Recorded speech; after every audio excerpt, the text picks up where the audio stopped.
ہم یہاں آئرلینڈ میں آپ کو دیکھ رہے ہیں، ہم آپ کو تسلیم کرتے ہیں اور ہم آپ کا احترام کرتے ہیں۔ یہ آئرلینڈ کے وزیر اعظم سائمن ہیرس ہیں، جنہوں نے منگل کے روز پارلیمان سے خطاب کرتے ہوئے فلسطین کو باضابطہ طور پر تسلیم کرنے کا اعلان کر دیا۔ Today we say we equally recognize the state of Palestine and its right to exist within internationally agreed borders. اس سے پہلے اسپین، آئرلینڈ اور ناروے نے فلسطین کو باضابطہ طور پر تسلیم کرنے کے لیے 28 مئی کی تاریخ مقرر کی تھی۔ تینوں ممالک کے اس فیصلے کے بعد فلسطین کو تسلیم کرنے والے یورپی یونین ممالک کی تعداد 11 ہو گئی ہیں، جبکہ دنیا بھر میں 145 اقوام متحدہ کے رکن ممالک بھی یہی فیصلہ کر چکے ہیں۔ اس فیصلے کے نتیجے میں فلسطین کے ساتھ سفارتی مراسم قائم کیے جائیں گے۔ دوسری جانب آئرلینڈ کے وزیر خارجہ مائیکل مارٹن نے یورپی یونین کی جانب سے اسرائیل کے خلاف پابندیوں کا عندیہ بھی دے دیا ہے۔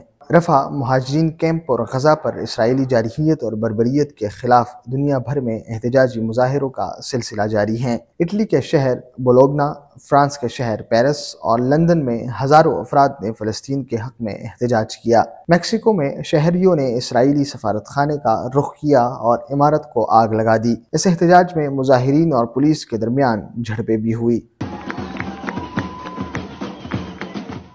رفح میں پناہ لیے فلسطینیوں پر اسرائیلی حملے کے نتیجے میں اب تک 45 سے زائد پناہ گزین شہید ہو چکے ہیں۔